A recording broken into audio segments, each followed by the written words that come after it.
Next up for us, we're changing things up. We're having a little bit of a pace change now. We've got 4 presentations, TED-style talks, so 4 presentations, 4 different people, 4 different angles, looking at how the world of media has been disrupted, how you survive, but not only survive, but thrive in this disrupted environment. So, first to the stage, our first presentation, we're delighted to have her over from the States, is Carla Hendra, the global chairman of Ogilvy Red.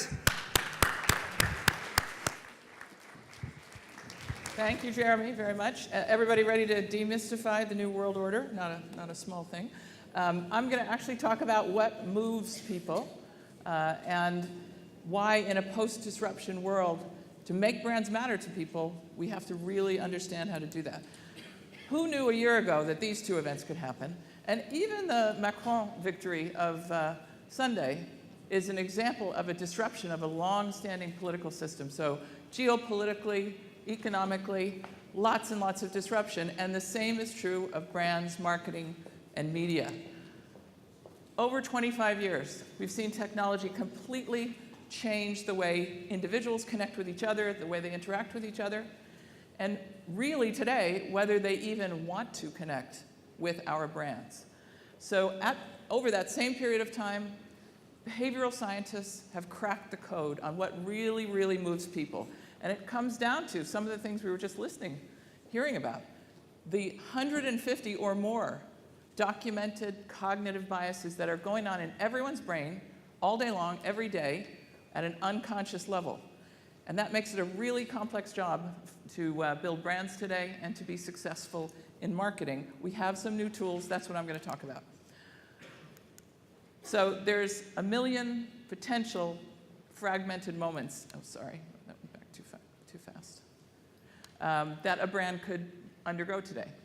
Too many brands, too many conversations, too much data, too many channels. All of those things could feed to a situation of overload, of just completely forgettable moments that a brand could face.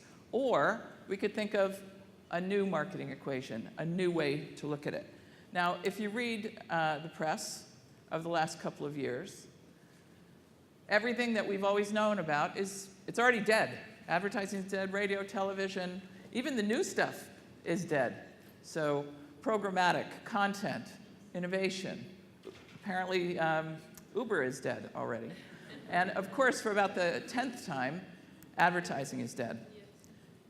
On top of that, we look at brands and brand loyalty, and people believe those are dead or dying.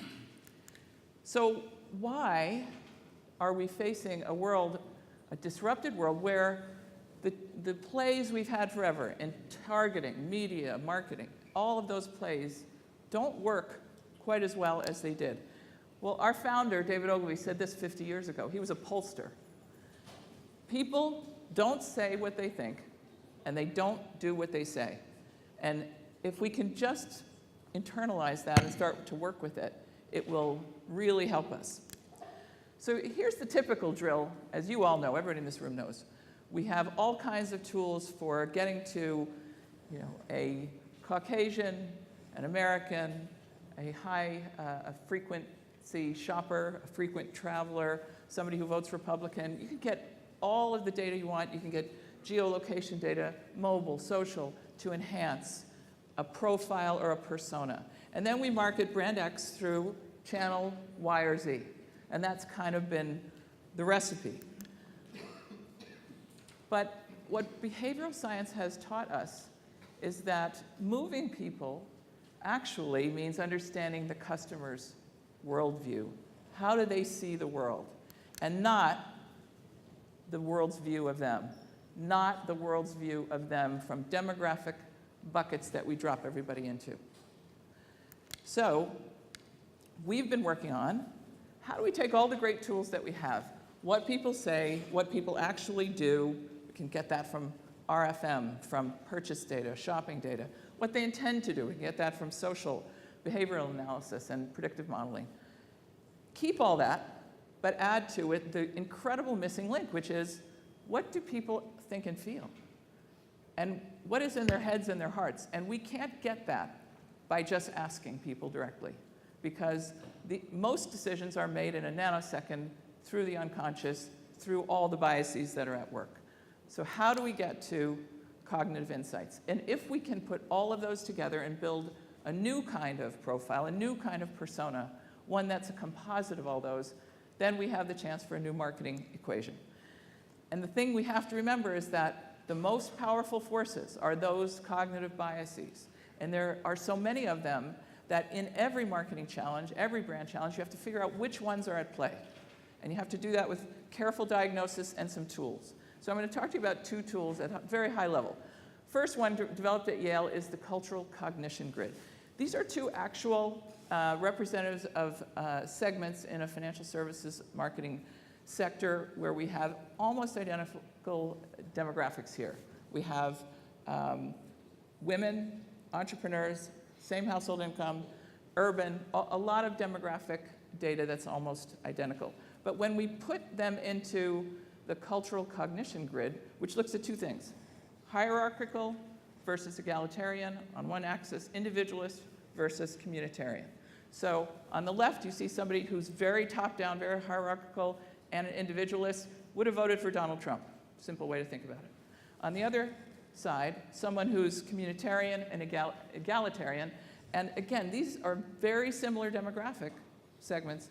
This one would have voted for Bernie Sanders. So extremely different worldviews, and that colors the way people conceive and create relationships with brands. We have another tool, Big Five Ocean. This is the gold standard in personality typing. And now, with IBM Watson having created some new APIs, some new tools, we can, at scale, look at people's personality on this exact set of criteria, these five. Openness to new experience. Conscientiousness, that means, are you a planner or are you impulsive? Extroversion versus introversion. Agreeableness or not. Neuroticism, that means whether you're kind of moody and irritable or whether you're resilient. And everybody can be typed on this set of tools. Now, we actually ran this. We ran those two tools for these two real segments. Again, demographically identical, but look at the differences. On the left, someone who's not interested in new experiences, who wants to manage from the top down, who is not a very trusting individual, who is angry if there is slowness or errors in the way that they operate. These are entrepreneurs. On the other side, somebody who's very, very open to new experience, is adventurous, and is looking for the team success, is really a different personality entirely, and a different worldview. Now, if we had framed brand messaging the same way to these supposed identical demographic segments, and we had planned our media the same way, you're going to leave one of them way out in the cold. And that's what this new way of thinking about cognitive marketing can help us do.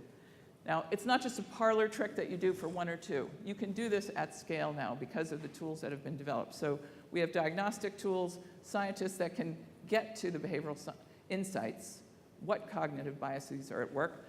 Then we can use big data analytic tools, advanced technologies to score and match large-scale databases to be able to really reach people. And then we can personalize the messaging and the engagement across all sorts of addressable media. And this is really different. This is not something that's been done with a few exceptions. Trump and Brexit campaigns used exactly this approach, and they got to exactly the people that they needed to change enough minds to get those decisions to go their way. So the way this works is to create those clusters built on an understanding of the cognitive biases. So we're not looking at attitudinal research, even if that's a part of the profile. We're really looking at what do people think and feel. And you can create any number of these clusters. You can have 1,000 or 100,000. And once we get that set, you can then scale up messaging, frame the messaging individually for microsegments or even for individuals. You can look at creative, you can look at media combinations. All of these can be done at a very, very high scale level of variation.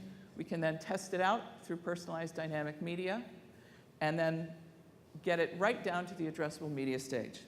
So once we understand what we think is going on with cognitive bias. We do the testing, we validate, and then we go from there to refine. Trump and Brexit notwithstanding, we've done this for some clients, for Yum Brands, for Diageo, for Kimberly-Clark, and we see these kind of lifts in effectiveness, 23 to 146%. Now that's not incremental, that's really a gold mine for brand marketers, if we can get this right. I've given you the 10-minute high-order tutorial there. It takes a real village to put a cognitive marketing solution into place. The Ogilvy Center for Behavioral Science has diagnostic tools, it has scientists, we have talent and consulting services, but we partner up with everyone that we need to create a solution.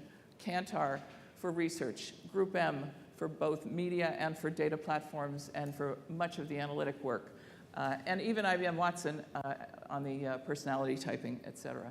So this is something that has been proven out in a lot of political campaigns, but it really has validity for marketers. So I'm just going to leave you with two thoughts. Remember, if we want to really understand what's going to move people, we have to think about her view of the world, not our view of her, not the world's view of her. And the final thing, again, the political campaigns, the polls proved in many cases, people don't say what they really think, and they don't do what they say. So I would urge everyone who's in branding today to really think about experimenting with cognitive marketing. Because if you want to make brands matter and get people to really be moved closer to your brand, it's going to take some of these new tools. Thank you so much.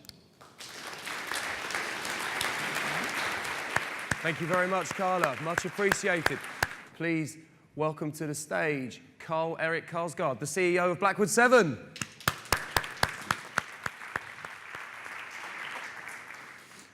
Thank you for having me here, and great pleasure to see all of you. I just want to give you a couple of minutes of what we are trying to do and achieve with Blackwood 7. It's true, I started 30 years ago in this industry, and making a media plan at that time was around 50 decisions. It was actually, it was doable. Making a media plan today that has to be efficient, that's more than 5,000 decisions, and no human brain can cope with that.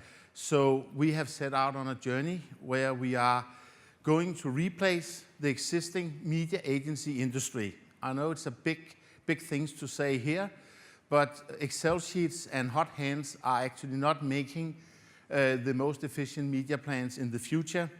And therefore, we are doing three things. And that's what I'm going to try to talk to you about the next 10 minutes. First of all, we have built a platform which are replacing the existing processes in a traditional media agency. So all Excel sheets and all hot hands has built into an automated platform. So from a media plan is approved by a client and pushed on the bottom, and until it's executed to the media and ending up in an invoice, we have automated the whole process. And that's been necessary because otherwise we could not build AI into the as the media planning, and that's what we do. So we have replaced human beings with AI in the way we are planning and attributing between all media channels. This is not an ad tech company. We are doing this across all media groups. So it's from social media, it's digital media, it's TV, Flow TV, print, newspapers, out of home, and consumer, now what you call it direct marketing in the old days, but now you call it marketing acquisitions. So all kind of paid media we can put into our AI. It gives us also the ability to predict the results, not to the audience and how many will respond to what we are doing. We can actually predict towards hard KPIs like sales. So when a client comes to us and they ask us to work with them for this, we ask them for their sales data, and we bring them into the platform in real time, and then we are actually able, together with all the other data, and I'll come back to that in a little minute, then we are able to predict their sales or transaction if it's a consumer net internet business. So we can predict, and we are optimizing, or to any hard KPI, in this case is sales. And we do all this in real time. And then the third thing is that we are transparent. Everyone says they are transparent, but we see so much everywhere about non-transparency in this industry. So we don't take any cuts of any media. We are a platform, we are a software platform, and therefore we are charging our clients a fixed fee every month, and we basically don't care about the money going between the media agencies and the media owners. So that's basically what we are doing, these three things. And as I said before, we do this across offline and online media because it's simply wrong to say that the digital medias are very, very good, and they are very, very efficient. I'm totally with that. But if you want to have the most efficient and the most effective effectiveness out of your media plan, you actually need to be across all media groups. It's just not right only to be in parts of the media landscape. So we have built up our algos and the AI, as you can see here, across all media groups. Then our approach to modeling and the way we do AI is also different. We have classic econometric modeling that you see, and we call it MMM modeling today, and you see that everywhere around. But it's based on linear regression modeling, which can only model on the different media groups. And then we have added, so it's the old world. The new world is that you add machine learning and you are in real time. And then the way we have built our and set up our AI, we are able to take out the synergy effects between the different media groups, and within the different media groups, we are able to take out the synergies effect between the different, could be media titles or media TV station, which actually enable us to have media plans which are at least 20% more efficient and effective than existing media plans who are made by regressing modeling. So the synergy effect gives this increase in efficiency. And we have a huge data consolidation layer. It's too long to get into this. And then we have machine learning, and we have an effect hierarchy between that, and it all ends up in a Bayesian way of doing this, which is the difference from the existing regression modeling going on. This is just, now comes a few examples. This is an example for a client who had an IOR on TV, one example on TV and another IOR on print media, where it said as a media group level, it was not efficient, but because we can go with the Bayesian approach into a much more granular level, we were actually able to find signals that showed that some TV channels was actually very efficient and some was, of course, not. But the existing kind of doing modeling is an average of a TV or of a media group, and it's not on specific media titles. And this is what this shows. So this is a live example from one of our clients in Germany. So the way we approach things, we can do things much faster because when we have all data from our clients in the platform, we are actually able to produce a media plan in seconds. I spoke to a client some months ago, and he said it took them 8-9 weeks to produce from their media agency a media plan. We can do that in 8-9 seconds. And then it is actually every time the model is updated, which in our cases are every week we get sales data back from our clients, and then we actually have it on a daily level. And then you have the ability to change, which you do not have if you have long runs with your media planning. And then we can increase the effect with at least 20%. Where is it we are increasing? It is that we are increasing with 20% because we are able to optimize better between media groups, as I said in the beginning. And then we are also, and this is what is very tricky for human brain because it's too complicated for human brain. It is actually to optimize more efficient within the week and on timing on day to day. It's just too many decisions for human brain to do that. So therefore we can optimize like this. That's it. Okay, thank you. Thank you very much. Thank you very much, Carl. Let's please welcome to the stage James Kirkham, head of Copa 90. Hello, gang.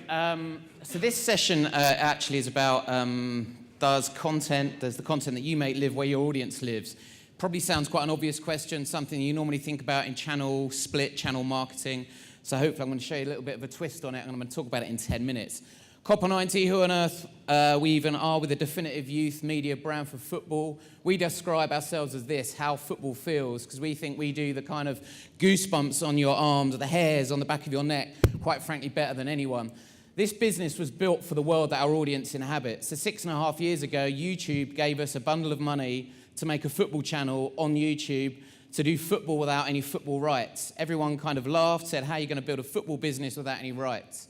Everything that we did then, we turned the camera around 180 degrees, we did a fan-centric proposition, and it was everything outside of the 90 that made the 90 more important. That was the starting point, and we've been kind of playing to where our audience lives ever since. Because for us, we're in a world where this no longer cuts it. Kind of suits sat there sweating in their studios is not something that a kind of modern consumer of football really wants. So we do it differently, and we do it built for now.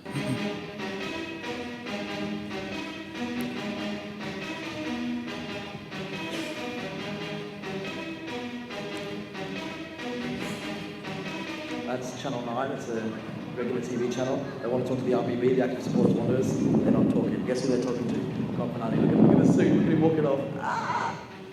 If you don't know your structure, your identity, your philosophy, etc., there's a problem.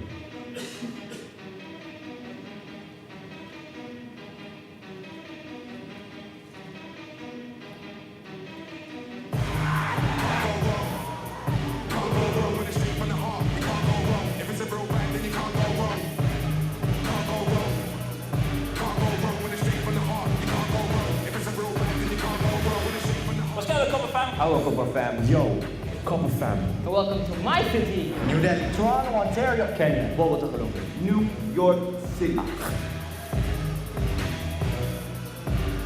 I want to be part of the unity of our people, united by one common thing, and that's football. Two cultures and all of their divides are erased as soon as football starts. Can't go wrong. Can't go wrong when it's straight from the heart. You can't go wrong. If it's a real rap, then you can't go wrong. Can't go wrong. Can't go wrong when it's straight from the heart. You can't go wrong. Forget about life for 90 minutes. Place in an MC, bro. Jump on the stage in an MC, bro. Mash up the place for an MC, bro. I want an MC, bro. Pass with the mic, I'm an MC, bro. No question, top black MC, bro. Full clip, I'm an MC, bro. No matter what color you are, no matter what language you speak, no matter what shirt you're wearing, you're here for one thing and one thing only, and that is football. So this business can't afford to kind of assume people are just going to come to us. Quite the opposite. It's a disseminated media model. We go out to where people are, and we rack up over 100 million views a month now, and people spend over 47 minutes with this stuff. And we do it in a way to try and be the most influential brand that there is in football, because we genuinely listen to and are part of our audience, our fans. Football, like music, is arguably the biggest passion point on planet Earth. So we're kind of fortunate and lucky that we can play in that space. This guy's talent on our channel, his name is Ellie, but we didn't just kind of pluck sort of B-list sort of celebrity talent and sort of crowbarring to something new. We found him as a 22-year-old Australian, completely unknown. He won a competition to be a part of what we do, and there's him getting mobbed wearing a press vest at a football game, just like he's a footballer himself. And it's because we disseminate the content around Ellie into places absolutely familiar, into platforms that our audience spend their time. This was him last week, actually, when we're shooting a film on a British kind of League Two team. And look at the way the terrorists love him.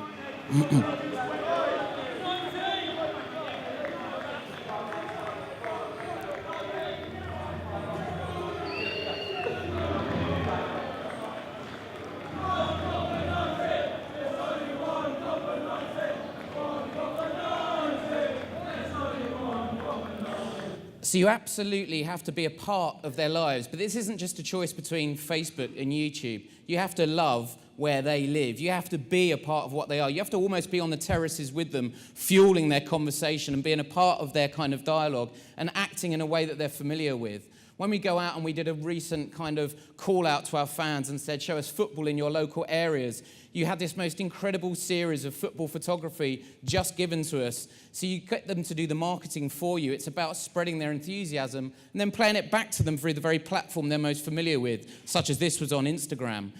We also talk about loving who lives there too, because we work with talent, again, who have an authenticity and a legitimacy to be a part of this audience.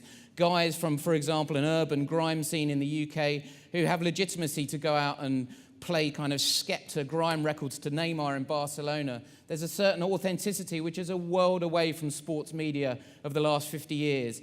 It means you can create shows, episodic shows every Monday that are entirely fan-driven. Every single question on this show, comments below, comes from the fans. So it's actually built by the fans themselves. It isn't just a throwaway, casual use of a single tweet. It's actually informed entirely from them. We make episodic series where you can break talent too. Again, it's playing in the world that they live in. It's being a part of the channels where they spend most time, meaning you can break artists like Stormzy 2 years before he had a #1 album. I'm going quick because of the 10-minute TED Talk styling. Another example of content suited to where our audience lives, which is so important when you're talking about anything from the marketing bent, is we currently run basically the hottest football show on earth, but it isn't on telly. It's entirely on Snapchat. It's for 14 to 18-year-olds. It's called Saturdays Are Lit. It's deeply ironic. It's a pastiche and a play and a take on kind of a parody of football. And it's everything kind of Saturday morning football television isn't. Saturdays are lit.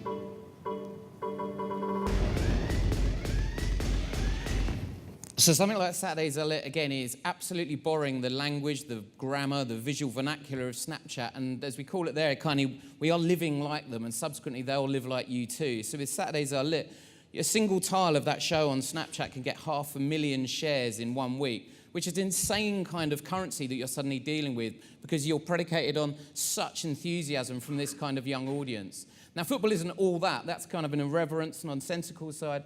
Sometimes that happens too, like last summer during the Euros. And again, it was about getting our content out into the places at the right time using the channels that our audience were on.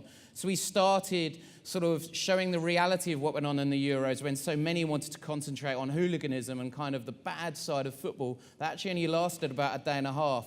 We started showing actually football being this wonderful unifying force. We believe in COP90 that it's this incredible kind of uniting force for good. We've done tournaments for refugees. We believe it's the universal language. And so again, when you start putting content out in the places where our audience spend time, distinct to those platforms, then you kind of do it in a way that really works. The final bit to end on, the last 30 seconds, which I guess proves this more than anything, is for us, when we're coming up with content, it is never just a channel decision. We have our internal platform promises. We know the difference between Facebook and Snapchat and the way you should articulate content in one place to another. But it's much, much more deep than that. If you're going to be fan-centric and audience first, you have to have a long-lasting legacy and association and relationship with them. Even down to something like this. This film was taken a couple of months ago. during the international break, which in the UK everyone hates because it's the brief moment when there's a pause in the Premier League season and it returns to international football that supposedly no one cares about. We made a film which was the exact opposite, but again, you'll note how ensconced in the audience we are. The international break, another unnecessary, boring interruption to our beloved cup football, right? Wrong! This is the real international break. And 61 games are played across 4 continents for the most important tournament in the game. We're going to prove to you why the international break means so much to guys like this. This is our home. You get the idea. Thank you very much. Thank you very much, James. So let's please welcome to the stage Rob Norman, Chief Digital Officer and Chairman of GroupM North America. Yes, come on. Thank you so much for the heavily retouched photograph. I enjoyed it enormously. I'm the person standing between you and Lindy Yaccarino, and I know that's a high-risk strategy. But I was inspired last December, the Sunday before Christmas, when Gideon Lewis Krauss wrote in the New York Times that the most important thing happening in Silicon Valley today is not disruption. It's about institution building and the consolidation of power on a scale and at a pace that are unprecedented in human history. And he was clearly talking about Silicon Valley and Seattle to the north. And it's possible to determine now that there are 3 giant clouds hovering above us in the manner of the opening scenes of Independence Day. One of information dominated by Google and Baidu, one of communication dominated by Facebook in the West and Tencent in China, and one in the overall arching world of e-commerce being dominated by Amazon and Alibaba. And at the intersection of all of these is content. The content from YouTube, the shareable content on Facebook, and the enormous content developments in online video, and indeed the acquisition of video rights in Alibaba's and Amazon's world. Now, if people don't believe that this institution building has taken place, the evidence is in the numbers. The left-hand side of this is the top 5 companies as of a few weeks ago in the Fortune 10, as valued by the capitalists among us. And there they are, from Apple at the top through Alphabet, Microsoft, Amazon, and Facebook, the 5 most valuable companies in the world who collectively employ about 1/3 of the people that are employed by Walmart. So when you think about this in terms of concentration of power, it's quite remarkable. And even Alibaba in at number 10 in this group. And so this is who is shaping our world. And I think that anyone who thinks that they can't operate their businesses or they can operate their businesses without at least considering the context of these people is making an error. Because they have created a new world order. They have business models that are not driven like other business models. The Amazon business model is a flywheel. It is a flywheel that says, the more assortment we have, the more customers we come. The more customers we have, the more leverage we have over price.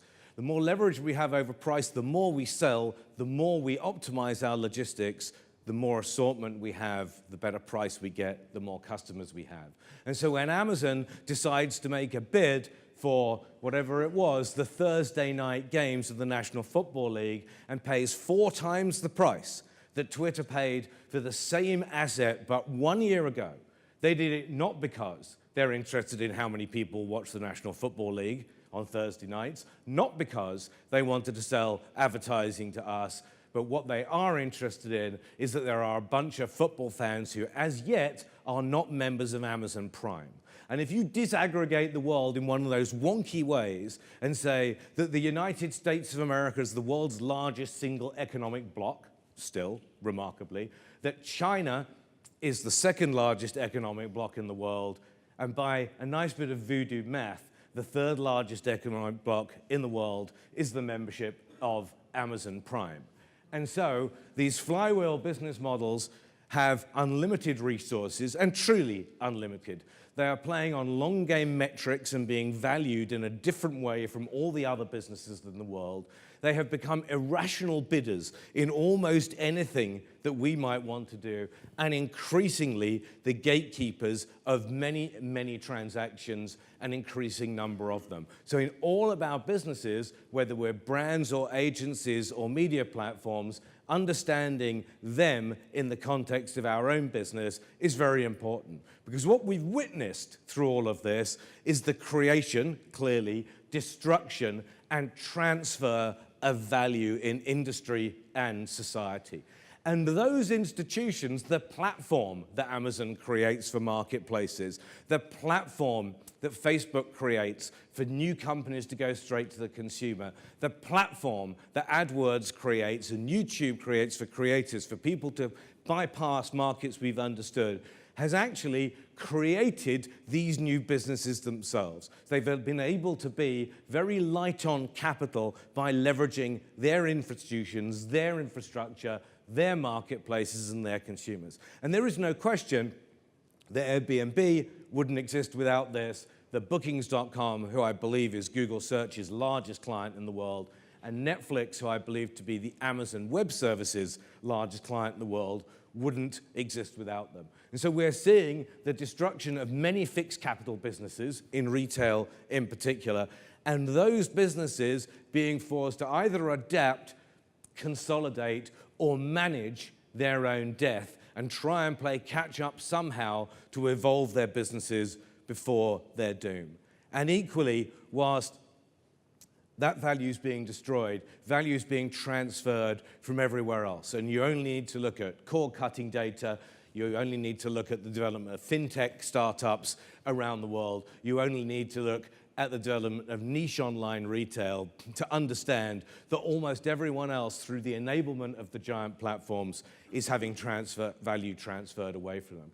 And so the question then becomes, is do you resist, as the popular vote winners in the United States are attempting to resist, not terribly successfully, but do you resist, or do you choose to collaborate? Do you choose to get over the idea that these people are going to take everything you had? And do you decide instead to do what other businesses have done and build on top of them?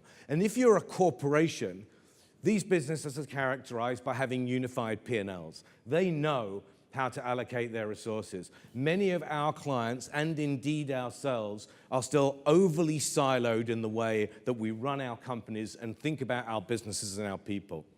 These businesses are unified by having perfectly symmetrical internal data. They know what they know. I've heard too many clients and ourselves talking about if only we knew what we know, but we don't. And so it becomes increasingly important for all of us, whether we're service industries or manufacturers, to know our customer and prospect.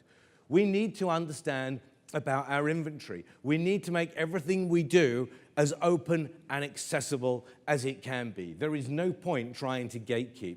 And when we deliver service to our customers, whether it's big business-to-business service or business-to-consumer service, we have to be available however they want to reach us, and we have to distribute that platform and all the time.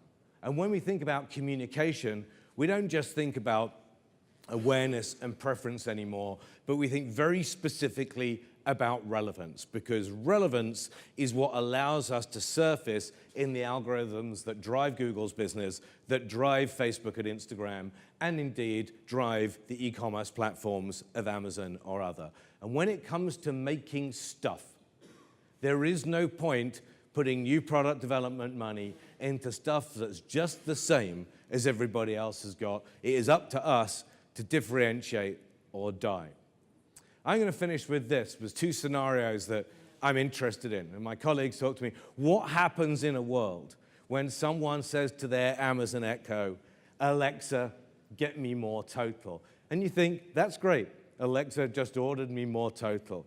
But what happens in a world which may not be that far away when you say, Alexa, get me more total, and Alexa says to you, sure, but did you know that Crest had more 5-star recommendations? So with a brand development, with a distribution, with advertising and communication in this world that's mediated by AI.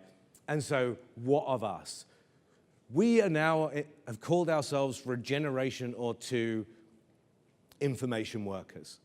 And frankly, we've seen the power from Blackwood 7 today and many other occasions that being good at handling information is no longer a skill of human supremacy. Some of us have tried to reinvent ourselves and said, actually, we're not information workers, we're intelligence workers. What we do is we take intelligence and we add value to it. But now we see with the rise of AI in natural translation, in Alexa, in DeepMind, the successor to Deep Blue, that maybe the machine is becoming better at intelligence than we are. Because I work in media, everything has to start with the same letter, so I need to find one last I. And the last I is imagination.